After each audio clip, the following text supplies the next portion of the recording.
Hey, our next speaker is Javier Robayo, the executive director of Fundación EcoMinga, an Ecuador-based NGO that currently maintains over 27,000 acres of protected area in Ecuador's Chocó and tropical Andes. He has led more than 200 research and teaching expeditions in Ecuador, and his extensive collaborative fieldwork has led to the discovery of more than 10 species of orchids, a new genus containing 2 species of rodents, a new genus of frog, and 5 other species of amphibians. In 2022, Javier was named one of the 50 people changing the world by the Explorers Club. And he today is going to tell us about some recent developments involving Fundación EcoMinga. So Javier, whenever you're ready. So hello, everybody. Thank you, Ron, for the introduction. And thank you to invite us to be part of this special event. As EcoMinga Foundation, we are very glad to always cooperate with the initiatives of the Orchid Conservation Alliance that all the time give us the chance to have conservation in action and conservation making in a very efficient way. As EcoMinga Foundation, we just only passed our first 15 years of life. And during this time, we reached already 15 different reserves around Ecuador, on the east slope of the Andes, and also on the western slope of the Andes. And today, we are very glad to show you just one of the portion of the different efforts that we are doing. But to give you some ideas of what is happening now, these 2 pictures show us what is happening on the northwest of Ecuador. Areas that are only separated 10 kilometers in a straight line have different realities. And fundamentally, this is some of the things that are not only part of just public speech or politician speech. This is real, what is happening in some areas. Deforestation is not a problem. It's a real situation that changed our landscape in a very intensive way. We are allocated on the northwest of Ecuador, right boundary with Colombia. And during the last 10 years, we moved our Dracula Reserve dream to something real. During this November, we had our 10th birthday. This project has 10 years of cooperation with different donors, with different institutions, with different ways to provide conservation to this region that is allocated between the Aguar Reserve and the northwest area where with some other conservation efforts on this region.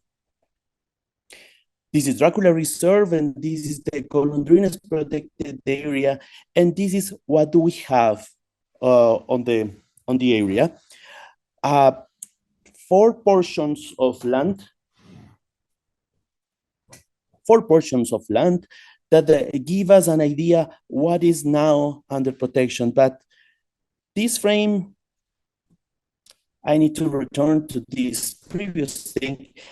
This frame, it's only possible for just the initial approach to use orchids as one of the most important species to show us where we can start doing conservation actions.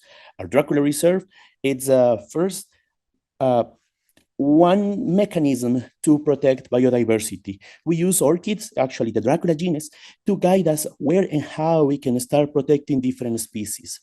On the map, on the lower part, you can see the violet plots. This is our Dracula Reserve dream.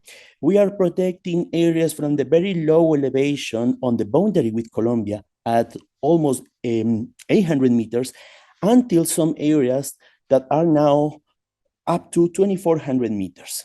Every year, we go to the field, we analyze what kind of diversity we are protecting. We discover that we have every year new endangered species and also new species to the science. And all this area is under a very high pressure.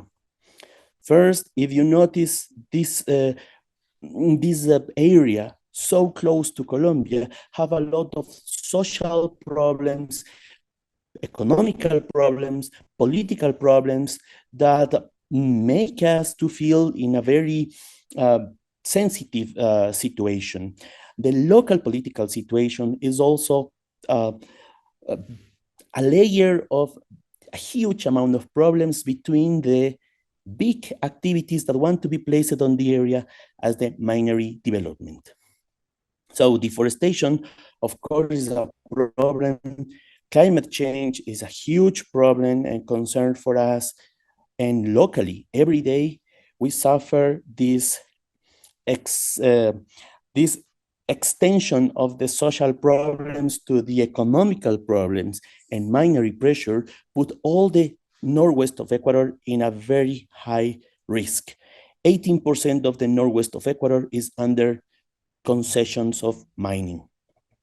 And that makes all the Dracula Reserve in a high risk. And I will pass now to this situation. The mining problems in the Dracula Reserve during the last 2-3 years move in a very high level of pressure. And that make us to move and make exploration and deep analysis of the different species that we are protecting to see how the rights of nature can be activated to protect all this landscape. Unfortunately, under the Ecuadorian Constitution, we recognize that all the minerals and all the different resources that are under the ground, the government is responsible to management all these resources. And the same situation happened with the resources that are up to the ground. Also, the government is in charge to the management of these resources. But when you have a huge amount of areas with forests, with endemic species, with sensitive species, the government is not acting for this side of the species, is acting for the economical pressures that they have. So we move ahead, moving all the different perspectives of research that we have to see how we can have more and more, not only baseline information, we want to have more criteria and different elements to argue why we need to protect these areas. And during the last year, we also returned to the field with some of our partners, and I need to say thank you very much to Reserva team, the Youth Land Trust, to cooperate with us and to promote these type of activities to keep fighting and protecting this land. As you see now, we are not only working to see how to preserve our land, we also encourage youth people and young Ecuadorians to make more and more research and to stay on the field. This type of effort give us the opportunity to train new people and also to give the philosophical meanings of conservation and research on the field. Every single time people is more far and far from the field and more in labs, and sometimes we feel this disconnection from biologists. Now we are trying to get these things together again. People in the field will understand much better what kind of things are the main reason to protect this area, and Dracula Reserve is helping to do this work. So this expedition was made on the middle of October, and we use several different aspects. And we have Ecuadorians, we have people from England, and local people. This is Milton, one of our wild rangers that help us a lot with all the discoveries that we have. And during this time, we also saw how the mining activities can do real changes on the landscape, and how this activity for first phase of exploration changed the landscape in a tremendous way. During some of the patrollings, our rangers discovered that some people get inside the reserve, and from one moment to another moment, we understand the situation. During one day, this group of people was starting to look for new samples, and they clean at least 5 meters and make stripes of 400, 500 meters along the canyons to get mining samples. If you have a satellite image, you will not see the damage, but flying the drone, we notice how big is the damage and how look in a close perspective, how they just clean and change most of this space. And probably a landslide can make the same type of damage. But when you have a natural landslide, you know that the nature will be in charge to move and to just cure these areas. You know that gaps will be part of the system. But what happens when people is moving and opening sides of the mountain to get some samples? We also move other materials that pollute the water, and we don't know exactly how is the damage for the next days, or how was the damage from the closer people that is drinking this water. Here you can see on the top of the picture the scale of this damage. And we don't know what we really lost on the area, what kind of things are really disappearing when you have these type of events. On the left side, you can see how devastating was the mining activity on this spot. And this is the type of rocks that they will collect. In the middle, you will see some pyrite. And of course, we are in a high risk area because there are minerals they really like. So we use as much a fast approach that as possible. So we analyze what happened with birds, what happened with the rodents as the small mammals that can have a big impact if we just change the area. We analyze for frogs, we analyze for orchids, and we make a very quick survey to analyze and see what is happening after this minery intervention. And of course, we cannot do nothing with the things that happened before, but we can increase the amount of arguments to stop destroying this area. And every time that we move to the field, we understand in a better way the different groups of orchids. And of course, our Draculas are also in danger.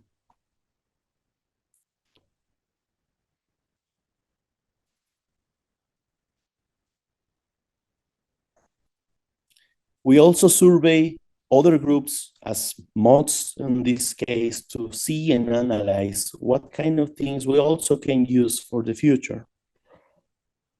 And amphibians and reptiles, it's one of the groups that help us a lot for the impact for the vertebrate side.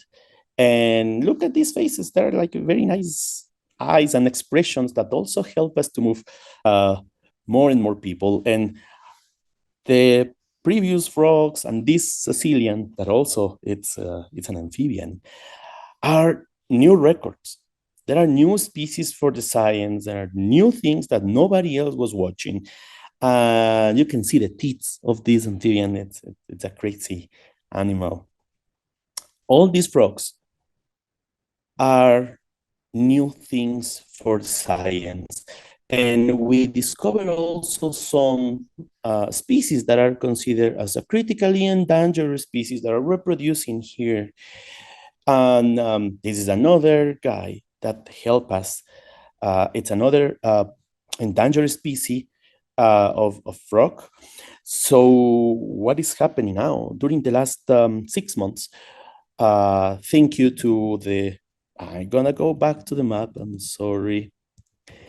Thank you to the effort of Orchid Conservation Alliance and Reserva, we move ahead with all these big conservation effort all the small gray area that is on the base of the map was the last expansion that we promote. We increased the reserve in a new 415 hectares of land. And with this, we just covered our first 25 square kilometers of protection on Dracula Reserve. And that's only thank you to all this community effort that we have with all the partners that are supporting us. Minga is an indigenous and Andean indigenous concept that is community work. It's a work together, and that's the beginning of the meaning of our name. EcoMinga is doing this type of work, and the logos on the bottom is just a small representation of the effort of this community work. And Orchid Conservation Alliance make this a real thing, this Minga, and the hundreds of donors that provide us all the support make us to feel more and more encouraged with the protection of our orchids. And this super nice gold, unfortunately, it's with another extra additional situation. If you just see the lots number 1 and number 3 are things that we are working to increase the size of the area. But the lot number 3 have a very special story. One of the guys that we found on this mining incursion was the owner of lot 3.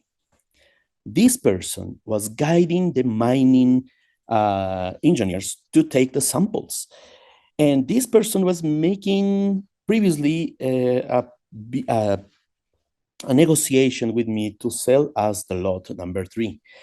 And from one moment to another moment, we feel the pressure of the mining company, super big, that was able to buy the conscience of this guy and to start making pressure to increase the cost of the land and potentially to sell this plot to the mining company. And for us, of course, this will be the end of this negotiation. But look at on the big frame, this lot number 3. It's touching the core of the Bosque Protector Cerro Golondrinas, that is the largest protected area on the region. Unfortunately, this Bosque Protector is not a real meaning of protection and conservation. It's not stopping any kind of illegal activity. And just losing this lot number 3 could be a super big loss. First, because it will be on the core of the reserve and they will just cut this conservation area in 2. This lot 2 also give the chance to these people to go to the area that is still untouched on the Bosque Protector Cerro Golondrinas. So it was a very critical situation from one moment to another moment. And lot number 2 and number 4, they also were under some negotiation with EcoMinga and the local people. They respect the negotiations that we made, but the guy on the number 3, the central one, was a huge problem. And I need to say thank you very much again to the Peter, Ron, and all the people that is on these conservation actions, because right now, we have the number 3 guy, out of the game. Thank you to the effort. We signed papers and we move ahead on our conservation effort. And we also continue with our strategy, getting to lot number 2 and number 4. And we are protecting this area. We have an extra amount of time to continue with the fundraising to these 2 lots.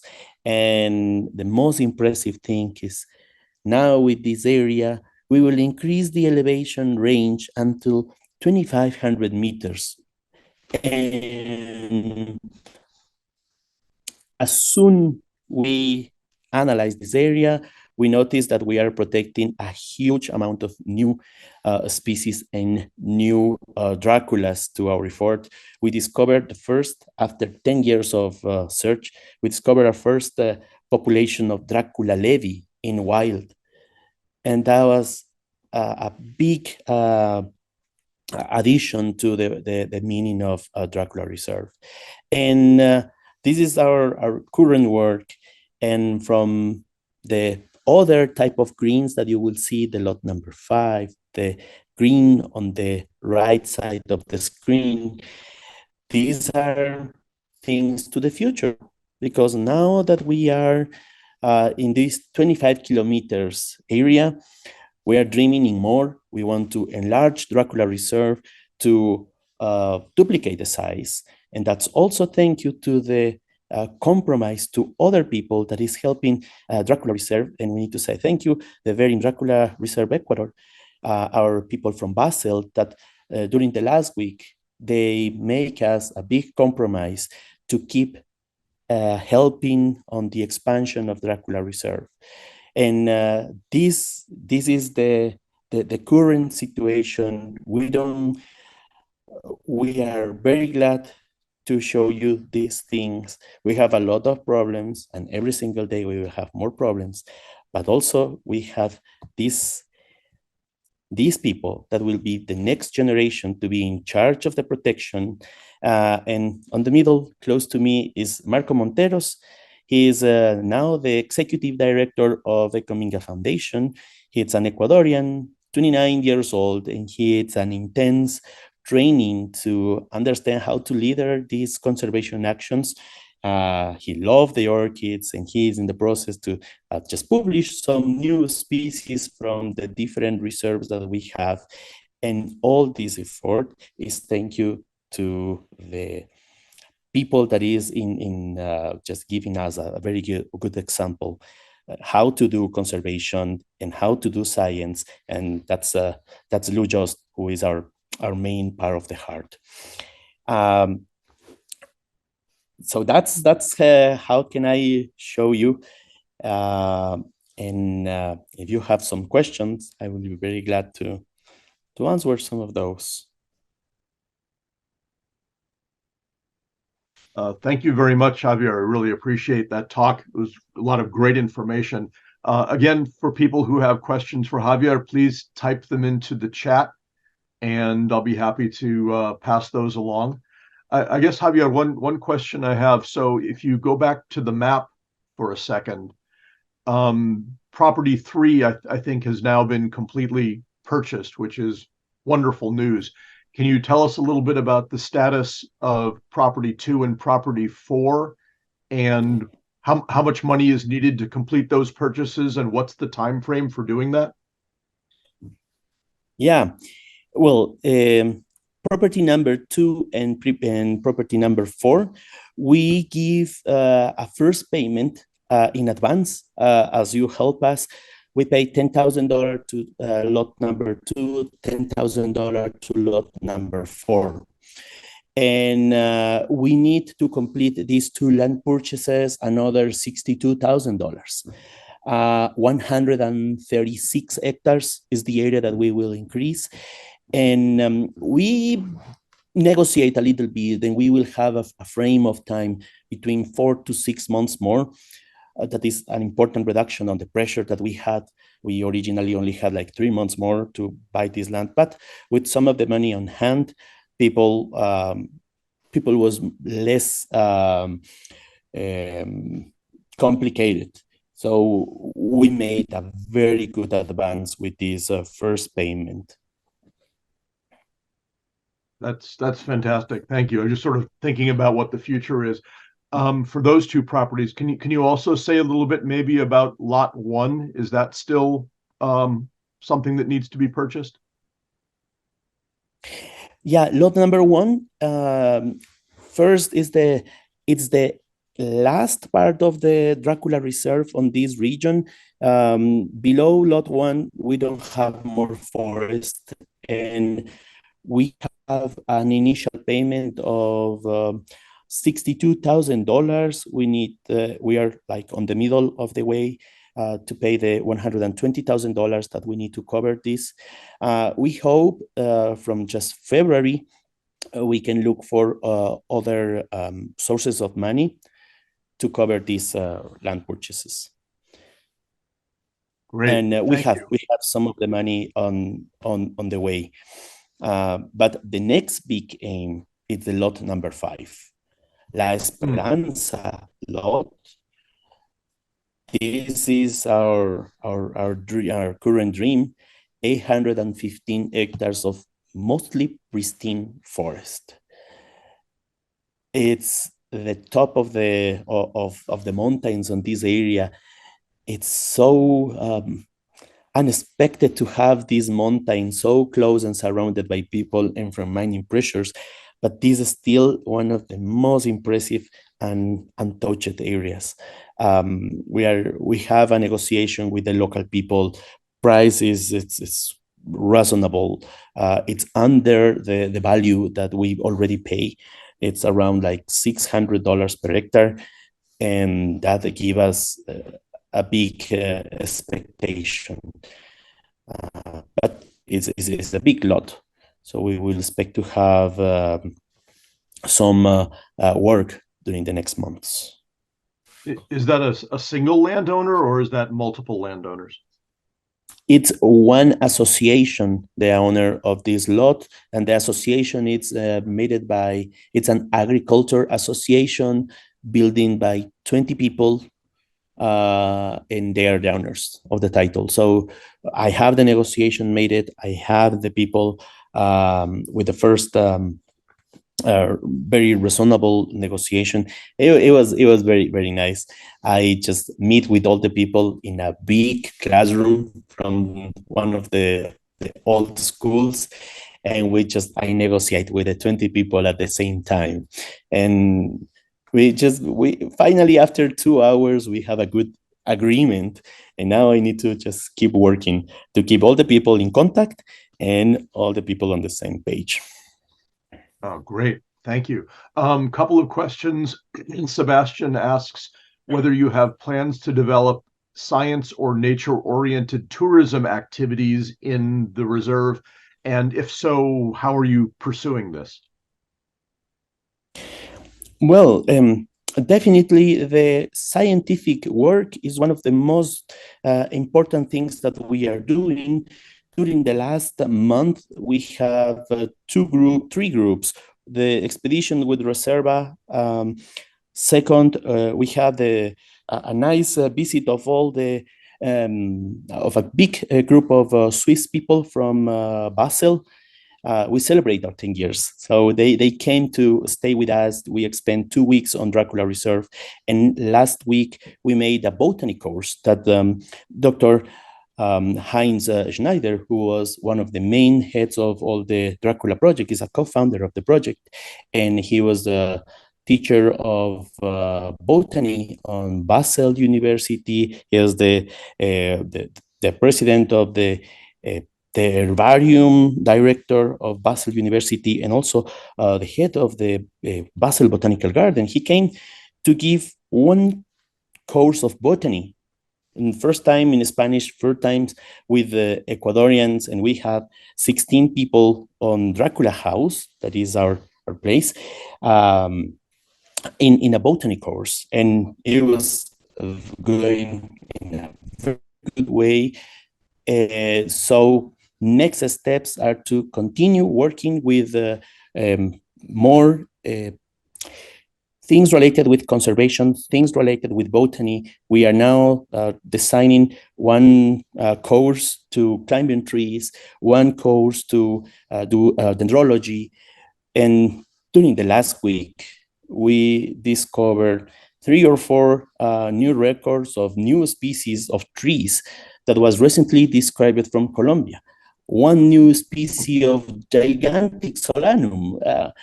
Just thinking, one solanum tree of 30 meters tall was the result of these explorations. We also had a visit of the experts of Campanulaceae. I think the people who is working in the field, they visualize the Dracula Reserve as a safe place to keep doing research. Our rangers are a very important group of parabiologists that help this, and making some special trips to special groups as orchids or trees or frogs are on the landscape that we really desire to continue developing to the close future. That's fantastic. Did you say a solanum 30 meters tall? 30 meters. I'll have to think about that a little bit.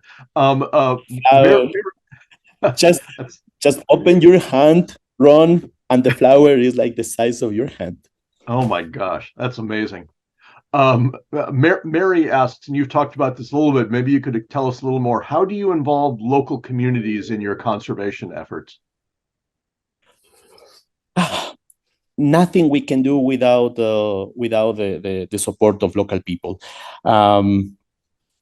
During the pandemic, we had a lot of support from our friends of Basel, and we help the local people, especially the Awa communities that are surrounding Dracula Reserve, with some food supply. During the pandemic, some of the people was with no money and with no resources, and the pressure for hunting was just climbing to the sky. So we increase the relationship with the leaderships of the Awa area, with the Awa territory, and we compromise during all the year to keep helping with this first food supply. But this is one thing. We talk with the local people. We talk with our neighbors. We are trying to develop other conservation, other just agriculture and related things. We have a small project related with the fish production, and we know the people. We talk with the people. We talk with the small groups. Now we are very close to a group of women from the closer town that is trying to join with us to different activities. And during this month, for example, they help us with all the different groups that we had. But we really need to impact the economy, the local economy, and tourism with all this situation is not going to grow and solve all the problems that we have. And during the last 4 years, we start our one project to produce vanilla. And in the sister reserve, on the Rio Manduriaco Reserve, we established our first 2 greenhouses of vanilla, and it works very good. Now we are producing vanilla, and we encourage local people, the dynamic with the community, it's fantastic. And now we are ready to start our first vanilla greenhouse in Dracula Reserve. So we will start producing vanilla on Dracula Reserve. I hope in a close future, maybe for the next meeting, we will show you our vanillas.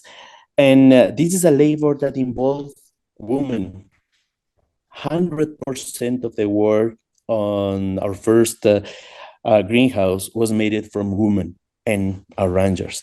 And we notice how important it's to involve the people from the very beginning to all the cycle. Now that we are starting to harvest the vanilla on our first greenhouse, we know that the impact is not only a short-term impact, it's a long-term impact.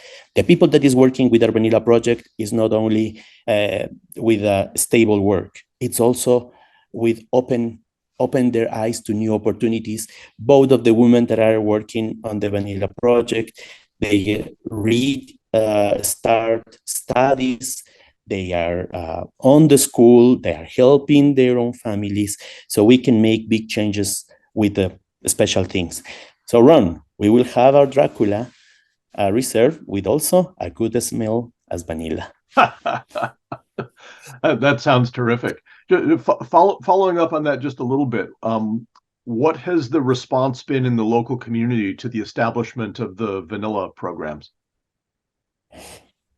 Well, this on the Rio Manduriaco Reserve, amazing. In 4 years of project, we changed the perspective of local people, and the community that was surrounding the other reserve, the Rio Manduriaco Reserve. They never like to be part of the development on the region. They was not able to build their own community. I will say legal papers. They was not appear on the map of the county, and this vanilla project showed that okay, things are happening. And it's not a speech. Conservation is happening here, and now we need to legalize our community. So after 3 years of work and vanilla impact on some people in the community, they decide to legalize the community. They decide to name the community as an environmental friendly community, as a no fishing community and no hunting community, in terms to see how they can be more related with the conservation actions. That's one of the immediately results of this vanilla production. Just to have a perspective on the future, just to know that we are not talking, we are doing things, and people can be joined on this effort.